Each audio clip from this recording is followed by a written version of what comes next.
উপরই আয়াতে যে কথা আল্লাহ বললেন, ইন্নাস সালাতা তানহা আনিল ফাহশাই ওয়াল মুনকার, নিশ্চিতভাবে সালাত অন্যায় এবং অশ্লীল কাজ থেকে বিরত রাখে। যেহেতু মসজিদের মাহফিল, সালাতের সাথে আমাদের সম্পর্ক কেমন হওয়া চাই, আর সম্পর্ক যদি হয় দূরত্বের, তাহলে যে এই সালাত আপনার আমার কোনো কাজে আসে না, এটা বুঝতে হবে। আমি শুরুতে একটা দৃষ্টান্ত দিয়ে শুরু করি আলোচনাটা। 15 বছর হয়েছে ঢাকা শহরের বিভিন্ন মসজিদে নামাজ পড়াই। প্রথম তো 5 ওয়াক্ত সহ জুমা পড়াতাম, এখন তো শুধু জুমা পড়াই। তো প্রায় সময় এসে বিভিন্ন মুসল্লি ভাইরা তাদের বিভিন্ন কথা বলেন, এটা ভালো। তো একবার আমার এক মুসল্লি ভাই এসে আমাকে অভিযোগ করলেন, হুজুর, কোরআনে আল্লাহ বলেছেন নামাজ অশ্লীল এবং অন্যায় কাজ থেকে বিরত রাখে, কথা বুঝেন। কিন্তু তিনি অভিযোগ করতেছেন যে আপনার মসজিদের প্রথম কাতারের এক মুসল্লি ঝড় বৃষ্টি তুফান যাই হোক না কেন নামাজ বাদ নাই, কিন্তু তার কাছে মোটা অঙ্কের একটা টাকা পাই, আজকে দীর্ঘদিন হয়েছে দেয় না। এটা তো হক্কুল ইবাদ। আল্লাহ তাআলা নামাজ ফরজ করেছেন এবং ইবাদত আল্লাহর জন্য। হক্কুল ইবাদতের দায়িত্ব আল্লাহ তাআলা বান্দার থেকে ক্ষমা চেয়ে না নিলে আল্লাহ মাফ করবেন না। ভালো করে একটু গুরুত্ব দিয়ে বুঝি। অনেক সময় অনেক লম্বা কথাও কাজে আসে না, আবার অনেক সময় শর্ট কথা আপনার আমার জান্নাতে যাওয়ার কারণ হতে পারে। তাহলে এই যে আমার হকটা সে দেয় না, অথচ ঝড় তুফান হইলেও মসজিদের প্রথম কাতারে আসে, ভালো করে বুঝেন। এর নামাজ কি তারে এই অন্যায় থেকে বিরত রাখে না? আল্লাহর কালাম বলছে, ইন্নাস সালাতা তানহা আনিল ফাহশাই ওয়াল মুনকার। অথচ এই যে আমার পাওনা টাকাটা দিচ্ছে না, নামাজ তো 5 ওয়াক্ত জামাতে প্রথম কাতারে এসে পড়ে, তাহলে তার সালাত কি তারে পরিবর্তন করতে পারতেছে না? তার সালাত কেন তার চরিত্র পরিবর্তন করে না? তার সালাত কেন তার বাটপারি পরিবর্তন করে না? তার সালাত কেন তার ওয়াদা ভঙ্গ থেকে তাকে বিরত রাখতে পারতেছে না? আচ্ছা, প্রশ্নটা খুব জটিল না? আচ্ছা, এটা এক পাশে রাখেন। আমাদেরও আত্মীয় স্বজনের মাঝে দেখছি, আমি একটু খোলাই বললাম, আমাদের মাঝেও আছে বাবা 5 ওয়াক্ত নামাজ পড়ে, একেবারে পাক্কা হাজী সাহেব, এলাকার সবচেয়ে বড় হাজী, বহুবার হজ করেছেন। দিন জানেন না জানেন এটা আরেক বিষয়, এটা জানেন যে সন্তানদের মাঝে ইনসাফ করতে হয়। বাবা তার ছেলের মাঝে ইনসাফ করে না, মেয়েদের মাঝে ইনসাফ করে না, ছেলেদেরকে সম্পদ দিচ্ছে, মেয়েদেরকে দিচ্ছে না, আছে না নাই? অথচ মসজিদের প্রথম কাতারের মুসল্লি ভাই আমার একেবারে আল্লাহর ওলি, মসজিদের প্রথম কাতারের মুসল্লি, কিন্তু নিজের বোনের সম্পদ দেয় না, নিজের বোনের সম্পদ দিচ্ছে না, সম্পদ মেরে খেয়ে যাচ্ছে। এটা হক্কুল ইবাদ, আল্লাহ মাফ করবেন না যতদিন তার সাথে আপনার মীমাংসা না হবে। সে যদি মাফ না করে, হাসরের মাঠে বোনের সম্পদের কারণে আপনি আল্লাহর কাছে জবাবদিহিতার কাতারে দাঁড়ায় যাবেন। শুধু বোন না তো, আপনার ভাগনা ভাগ্নি, আপনি সম্পদ দিলে তারা পেত, আপনি দেন নাই, কুক্ষিগত করে রেখে দিচ্ছেন, বোনকে ঠকাইছেন, জবাব দিতে হবে। এমন অবস্থায় আপনি মসজিদের প্রথম কাতারের মুসল্লি, 1 ওয়াক্ত নামাজ বাদ দেন না, 5 ওয়াক্ত নামাজে এসে জান্নাতুল ফেরদাউস স্বপ্নে দেখেন যে আজকের নামাজের পরে ডিরেক্ট আল্লাহ আমারে একেবারে এত ইখলাসের সাথে নামাজ পড়ছি যে আল্লাহ জান্নাত না দিয়া কোনো উপায় নাই। এদিকে আপনি কারো জমি আত্মসাৎ করে রাখছেন, এদিকে আপনার বোনের সম্পদ মেরে রাখছেন, এদিকে আপনি আরেকজনের পাওনা টাকা দিচ্ছেন না, এদিকে আরেকজনের সম্পদ মেরে খেয়ে ফেলছেন, এদিকে আরেকজনের সম্পদ লুটে পুটে খাচ্ছেন। ওই যে এক দরবেশ বের হয়েছিল না, মন্ত্রীর ড্রাইভার, কথা বুঝেন নাই, খালি নামাজের ছবি পোস্ট করতো, একেবারে সদ্য অবতীর্ণ ফেরেশতা, যায় নামাজ নিয়ে ছেলে ছবি পোস্ট করতো, আমার বাবা একেবারে মাশাআল্লাহ যায় নামাজ, আর এদিকে পরীক্ষার প্রশ্নপত্র ফাঁস করে, কথা বুঝেন নাই, আরো কত মেধাবী ছেলেদের ভবিষ্যৎ নষ্ট করে দিচ্ছে, কথা একই। তাহলে ইন্নাস সালাতা তানহা আনিল ফাহশাই ওয়াল মুনকার, এই যে এত বড় বুজুর্গ একদিকে প্রশ্ন ফাঁসে জড়িত, হাজার হাজার কোটি কোটি টাকা দিচ্ছে, মেধাবীদের চাকরিচ্যুত করে দিয়ে, বঞ্চিত করে দিয়ে, সে অর্থ করে নিয়ে আরেকজনকে প্রশ্ন দিয়ে বিসিএস ক্যাডার বানিয়ে দিচ্ছে। কথা বলছেন, হক নষ্ট করলো মেধাবীদের। এদিকে কিন্তু নামাজ আদায় করতেছে। তার ফেসবুকে গেলে দেখবেন খালি যায় নামাজ আর তসবিহ আর নামাজের ছবি, একেবারে নিরেট ফেরেশতা। এখন ওই লোক যে আরেকজনের সম্পদ মেরে খাচ্ছে, ওই লোক যে তার বোনের সম্পদ মেরে খাচ্ছে, এদিকে মসজিদের প্রথম কাতারের মুসল্লি। কারোর সাথে মিলে গেলে মাফ করে দিয়ে, আগে থেকে আমি বলতেছি, কারোর সাথে মিলে গেলে মাফ করে দিয়ে। আমি কারোর সাথে মিলার জন্য বলতেছি না, আল্লাহর কালামের এই আয়াতটা বোঝানোর জন্য বলতেছি। ইন্নাস সালাতা তানহা আনিল ফাহশাই ওয়াল মুনকার। আল্লাহ বললেন সালাত অন্যায় অশ্লীলতা থেকে বিরত রাখে, আর এদিকে চুরি করেও নামাজের প্রথম কাতারে, হক মেরে দিও নামাজের প্রথম কাতারে। সমস্যাটা কোথায়? ইবনে আব্বাস রাদিয়াল্লাহু তাআলা আনহুমা থেকে বর্ণিত। আমি এখানে বসেও তাফসীর ইবনে কাসিরটা এক নজর দেখছি, হুজুর যখন মোনাজাত করতেছিলেন এক নজর দেখছি। ইবনে কাসির রাহমাতুল্লাহি আলাইহি বলেন, এখানে সমস্যাটা কি জানেন? মান লাম তানহাহু সালাতুহু আনিল ফাহশাই ওয়াল মুনকার ফালা সালাতা লাহু। আল্লাহ বলছেন ঠিক আছে, সালাত বা নামাজ অন্যায় অশ্লীলতা থেকে আপনাকে আমাকে বিরত রাখবেই।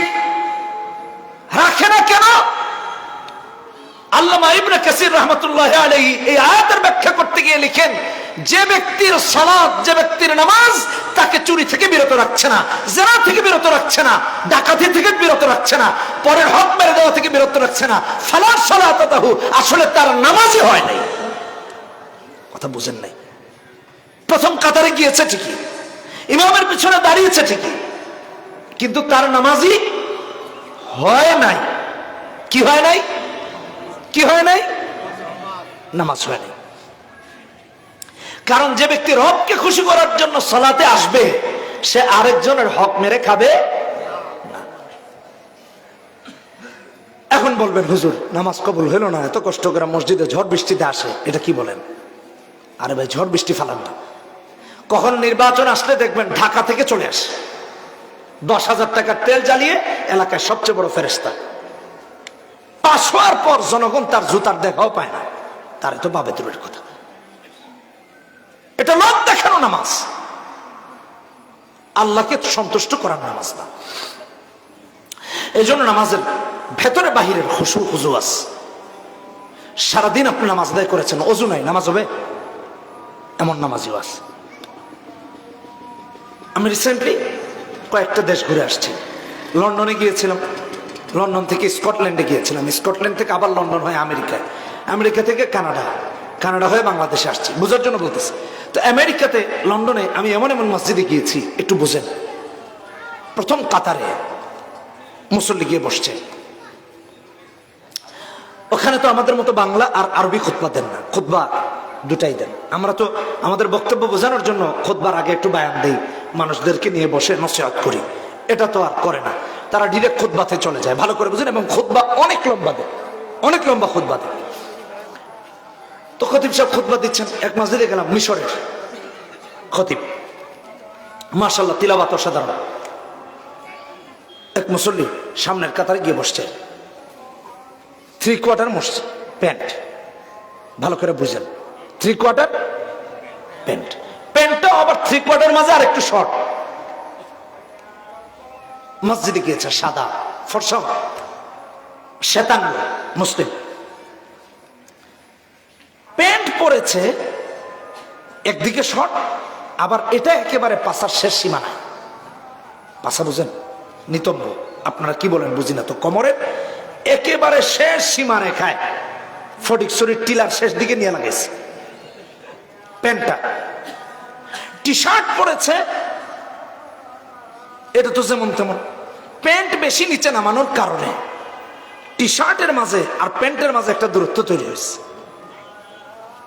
ভালো করে বুঝেন। এখন এই লোকটা যখন রুকুতে গিয়েছে, টান খায় না? হ্যাঁ, গেঞ্জি উপরের দিকে উঠে আসে, প্যান্ট নিচের দিকে যায়, মাঝখানে মোটামুটি পদ্মা নদী। এখন সেতু আরেকটা বানান লাগবে। বুঝেন, খুব প্র্যাকটিক্যাল ওয়াজ করতেছে। এখন বলেন এর নামাজ কেমনে হবে? সতর ঢাকা তো ফরজ। সতর ঢাকা কি? এই ব্যক্তির কি সতর ঢাকা আছে? নাভি থেকে নিয়ে হাঁটু পর্যন্ত সতর, তার অলরেডি নাভির সাথে মাপ দেন না, নিতম্ব অর্থাৎ যেটাকে আমরা পাশা বলি, শুদ্ধ ভাষায় নিতম্ব বলে, এটা অলরেডি এক না 2/3 বের হয়ে গেছে। নামাজ কেমনে হবে? ফালা সালাত লাহু, এই নামাজ নামাজ না, এই নামাজ কবুল হবে না। আমি বুঝাতে পারতেছি না, এই নামাজ কবুল হবে না, এই নামাজ কবুল হয় না। এই জন্য প্রথম কাতারে ঝড় বৃষ্টি বাদ দিয়ে আসলেও নামাজ কবুল হবে না। আচ্ছা ভাইরা আমার, এটা রাখেন, সূরা মুমিনুন, قد أفلح المؤمنون الذين هم في صلاتهم خاشعون, দ্বিতীয় আয়াত الذين هم في صلاتهم خاشعون, 18 নম্বর পারার প্রথম পৃষ্ঠা সূরাটা শুরু হয়েছে।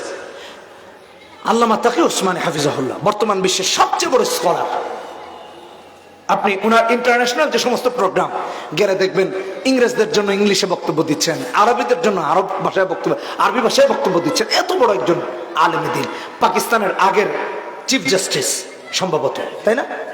তাকি উসমানী হাফিজাহুল্লাহ, আল্লাহ হযরতের নেক হায়াতে আরো বারাকা দান করুন, আমরা আরো পেতে চাই। ভালো করে বুঝেন, উনি একটা কিতাব লিখেছেন ইসলাহি খুতুবাত, ওনার বক্তব্যের সংকলন। উনি সেখানে আল্লাযীনা হুম ফি সালাতিহিম খাশিউন এর দুটি ব্যাখ্যা করেছেন, একটা খুজু আর একটা হলো খুশু। নামাজ যে কবুল হয় না কেন একটু বুঝি। আমরা তো একটু পরে নামাজ যাব, তাই না? এশার নামাজ যাব। আমি বেশি সময় একেবারেই নিব না, কারণ আমার উপর দিয়ে অলরেডি রিমান্ড চলতেছে। তাহলে আল্লাযীনা হুম ফি সালাতিহিম খাশিউন, কেন ইন্নাস সালাতা তানহা আনিল ফাহশাই ওয়াল মুনকার হয় না, এটা একটু বুঝেন। খুজু নাই, খুশু নাই। খুশু হলো অঙ্গ প্রত্যঙ্গের বিনয়। নামাজ আপনি যে আদায় করবেন, একটা খুশু আর একটা খুশু। বহু আগে আপনাদের ডানে বামে এক জায়গায় মাহফিল আসছিলাম, এলাকার নাম না বলি, তাহলে আবার আপনারা মন খারাপ করবেন যে হুজুর আমাদের বদনাম করে বেড়ায়। জুমার দিন জুমার নামাজের জন্য এক মসজিদে উঠেছি। কি ভয়াবহ একটু দেখেন। উঠে প্রথম কাতারে জায়গা পায় নাই, দ্বিতীয় কাতারে জায়গা, আমরা তো মুসাফির, যেতে যেতে 3 নম্বর কাতারে নামাজ পড়ছি। এটা আমাদের অনেক সময় হয়ে যায়। যেমন গত 1 তারিখ 1 নভেম্বর আলামিন সংস্থার মাহফিল, ওখানে তো বায়ান করলাম। দিনে রাউজান মাহফিল ছিল, এই যে এখানে মাওলানা ছিলেন। তো আমরা নামাজ আদায় করেছি ভাটিয়ারির এক মসজিদে, 2য় তলায়। তো ঠিক ওই দিন 3 নম্বর তলায় মসজিদের জায়গা পেয়েছি, নামাজে দাঁড়িয়েছি। উঠে ডান কাতারের দিকে, ডান দিকে প্রথম কাতারে 3 নম্বর তলার। আচ্ছা বলেন তো, মসজিদের সবার শেষে কারা আসে? সবচেয়ে আল্লাহওয়ালারা না? আমরা তো মুসাফির, অজরগ্রস্ত ইয়াং ছেলে পেলেরা এলাকার, সারা রাত পাবজি খেলবে, ফ্রি ফায়ার খেলবে, ফেসবুক স্ক্রল করবে। মা আজান হয়ে গেছে, নামাজ, উঠ উঠ, জুমার নামাজ, তারপরও তার খবর নাই। মসজিদের সবার শেষের কাতারে গিয়ে হাজির। এই জেনারেশনের কথা বলতেছি, এই যে জেনজি আছে না জেনারেশন, এদের কথা বলতেছি। তো গিয়ে দাঁড়িয়েছে ডান দিকে, আমরা প্রথম কাতারে, সবাই রুকুতে গেছি,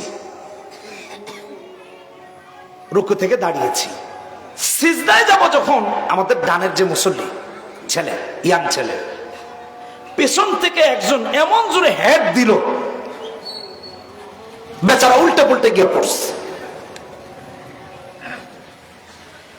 মসজিদের পেছনের কাতারগুলো, আমি এই যে এখানে যুবকরা আছে, ওরা ফার্স্টে একটু কথাবার্তা বলছে, তো এদের কথা আমার মাথায় আসছে। এটা আল্লাহর ঘর, আল্লাহর ঘর। হেড দিছে, বেচারা উল্টায় পড়ছে। আচ্ছা, এটা গেল রুকুর কথা। সিজদায় গেলাম, সবাই সিজদাতে। হঠাৎ করে মসজিদে দেখি ঠুস ঠাস আওয়াজ। কি ভাই, কিসের আওয়াজ? সবাই যখন সিজদায়, এই যে পোলাপান, এই যে 18, 20, 15 পরে 20, 25 বছরের যে পোলাপান আছে, এদের অবস্থা বলতেছে। অথচ তার উপর নামাজ ফরজ, সে কিন্তু বালেগ, তার উপর কি নামাজ? কথা বলতে হবে, কি ফরজ।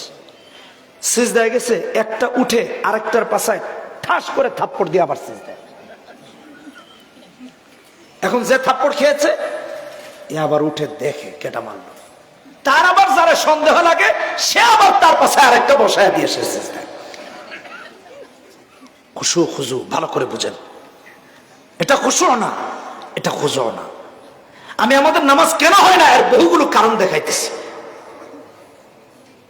অথচ নামাজ ইসলামের 5টি ভিত্তির একটা ভিত্তি। বুখারীর হাদিস 8 নম্বর হাদিস, বুনিয়াল ইসলামু আলা খামসিন শাহাদাতি আল্লা ইলাহা ইল্লাল্লাহ ওয়া আন্না মুহাম্মাদার রাসূলুল্লাহ ওয়া ইকামিস সালাত। 2 নম্বর হলো সালাত কায়েম করা। আর আপনি সেই ইসলামের ভিত্তি নিয়ে নামাজের তামাশা করছেন, দুষ্টামি করছেন। যারা বুঝে শুনে সালাতে দাঁড়িয়ে রবের সাথে তামাশা করে তার ঈমানই নষ্ট হয়ে যায়, তার ঈমান নাই। যারা বুঝে নামাজে তামাশা করে, এগুলো করা যাবে না। কথা যেহেতু মনে আসলো, বাঁচি না মরি, না মরি আল্লাহ জানে, বলে যাই। আমাদের তারাবি হয় না, আপনাদের এই মসজিদে হয় না? খতম তারাবি না সূরা তারাবি? আচ্ছা, আর বলতে হবে না, খতম তারাবি। মসজিদগুলোতে খতম তারাবি কে কার আগে পড়তে পারে এর প্রতিযোগিতা চলে, প্রতিযোগিতা চলে। ছোটবেলা হাফেজ হয়েছি তো বিভিন্ন মসজিদে ইন্টারভিউ দিতে যেতাম।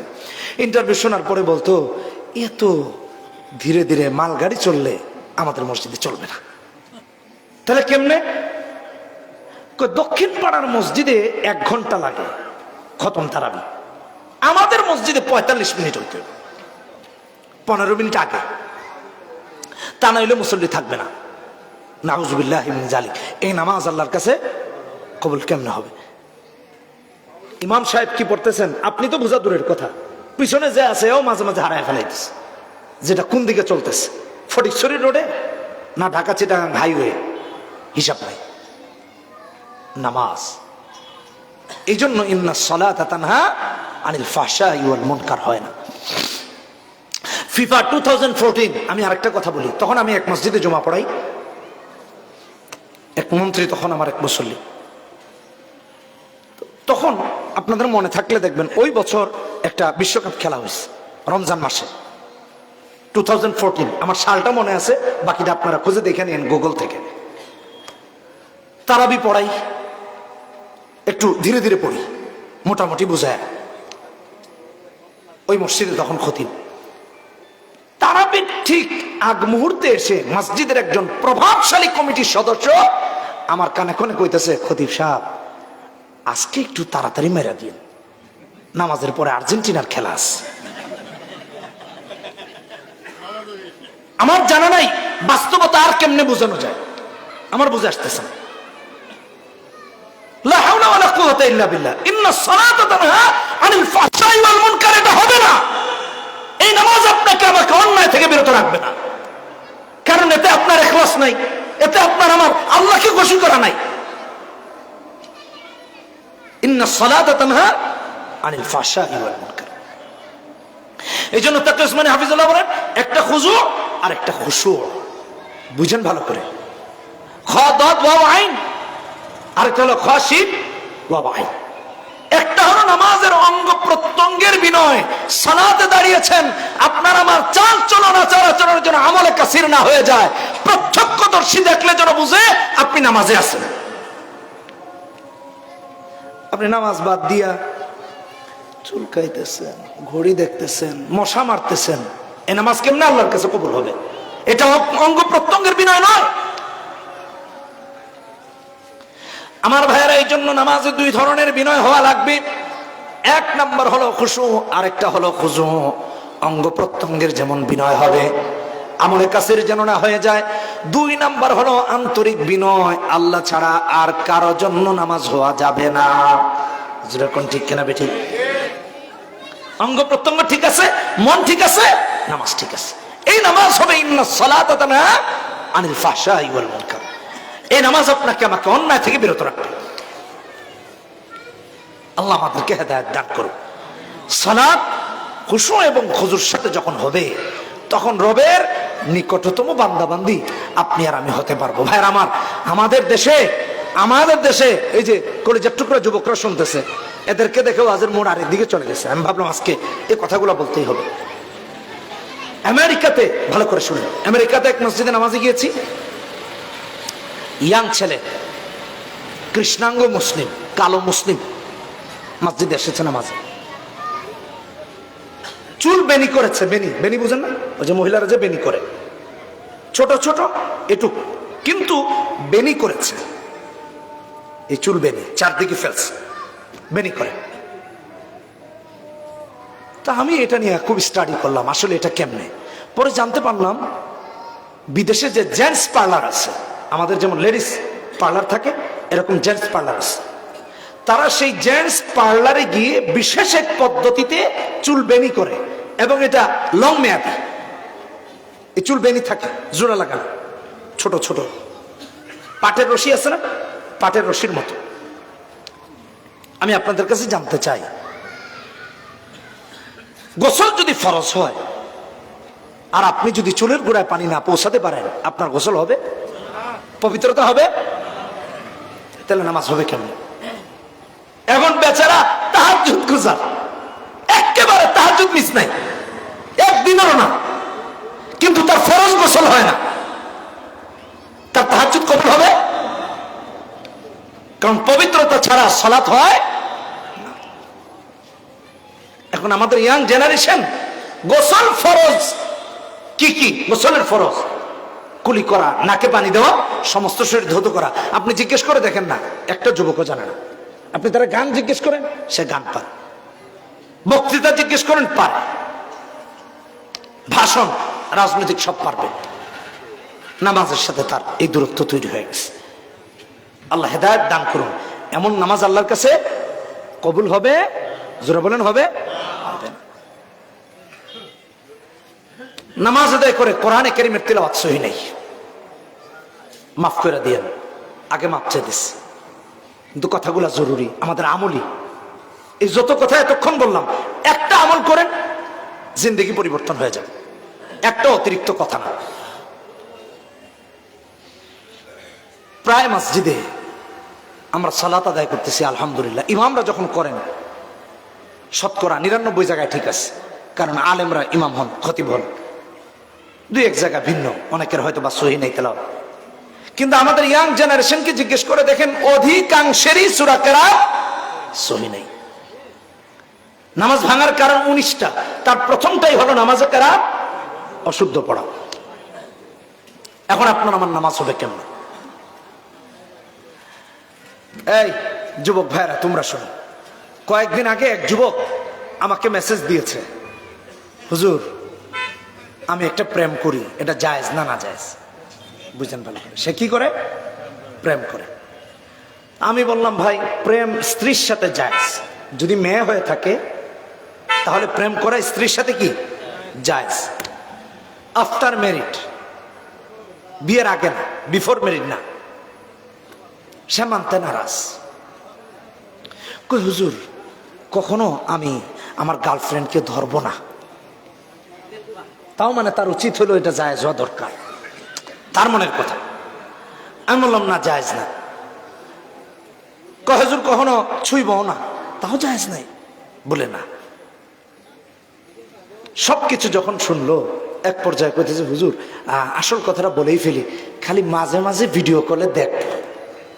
বুঝলেন না কথা? তাও কি প্রেমটা জায়েজ হবে না? বলে না।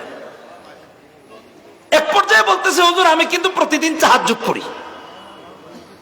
বুঝলেন না কথা? প্রতিদিন কি বলে?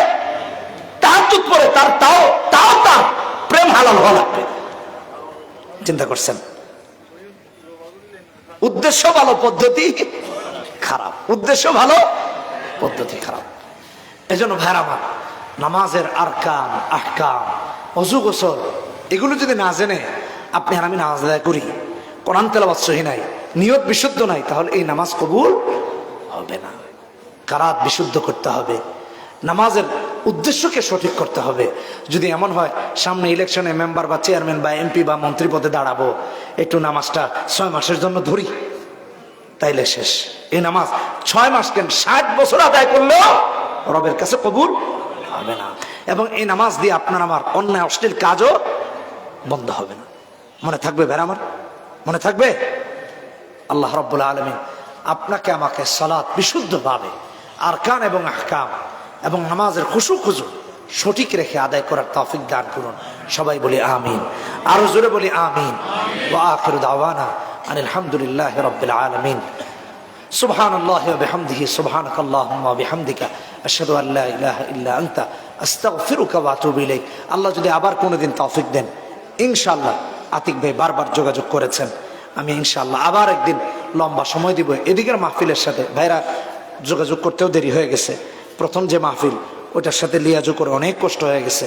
তারপরেও কথা দিয়েছে, যেহেতু ভাই বলতেছিলেন, ভাই যেহেতু কথা দিচ্ছেন মানুষজন জানছে, ওয়াদাটা রক্ষা হয়ে যায়, এই জন্য আমিও হুড়াহুড়ি করে আসছি।